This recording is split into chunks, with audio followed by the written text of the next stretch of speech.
Alrighty, I am making this video today to show my new pistol, which is a Kahr CW9. I bought this gun to use as my fanny pack carry for the gym. It is replacing a Walther PPS. I liked the Walther PPS. It's a very slim gun, but it just didn't fit my hand. Couldn't shoot it very well.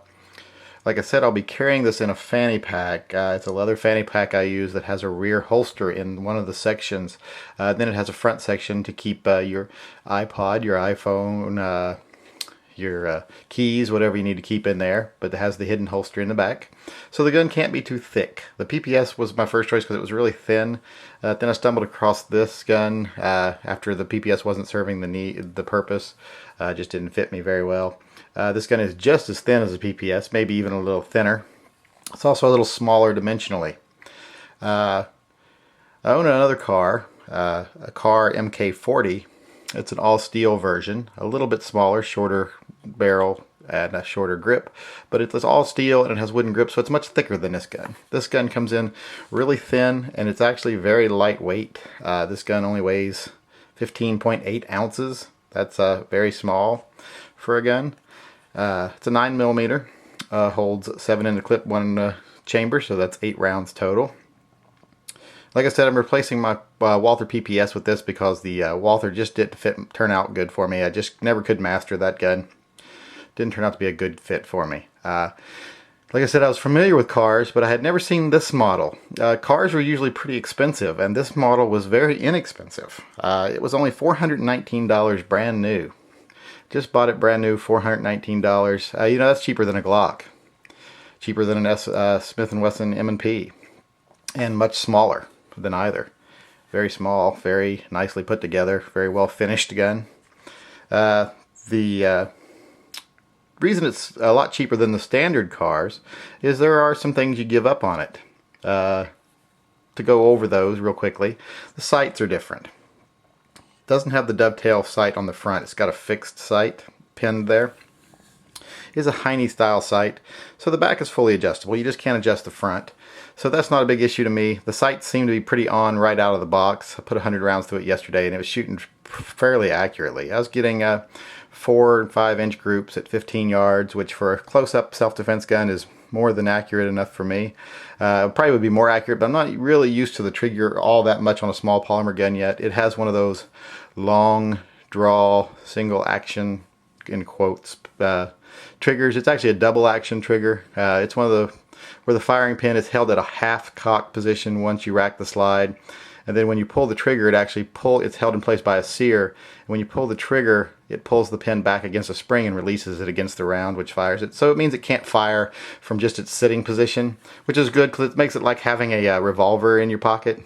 I'm very touchy about rounds in the chamber with a light trigger, so this makes me feel very comfortable. So I'm very comfortable carrying the full 8 rounds. Getting back to some of the differences, like I said, the sights are different. The barrel, you can't really see here, but the barrel rifling is different. This has a standard barrel rifling instead of the polygonal rifling of the more expensive Kahrs. Like I say, that also doesn't make much of a difference for up close shooting. Doesn't make any difference to me really. I'm not that good a shot to notice the difference. The slide stop is a little different on the higher, more expensive guns. It's a machined piece. On this it is a mem piece. Not a big issue to me. I don't really care that it's a mem piece. It doesn't bother me. I do know someone who has an extra milled piece laying around or a machined piece laying around, so he's going to send it to me. So I'll be replacing that anyway. It's not a big deal to me that it's mem, but it will be nice to put a machined piece in there. The slide itself is not as finished. As you can see, the slide has kind of a jewel cut to it here. It's missing that traditional rounded cut that goes about 3/4 of the way back on this Kahr slides. If you're familiar with Kahrs, it doesn't have that little cut right here that they usually have, the rounded cut. So it's a pretty simple slide, just not a lot of milling done to it, but that's fine. I like the looks of it. I kind of like the jewel cut look on the slide. The engraving on the slide is also a little less expensive. As you can see, it's just simple engraving, just simple stick line engraving instead of enrolled marking logos and everything. Once again, doesn't bother me. I kind of like the simplicity of that. So you give up a few things, and it also only comes with one mag instead of two. And I'm not real crazy about the cheap floor plate on these mags here. I'll have to replace that with a little bit nicer extension grip. You can get those for $14 from Kahr, so no big deal.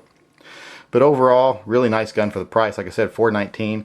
That puts it about $250 almost cheaper than the PPS, and a good $200 under the next Kahr up in the same line.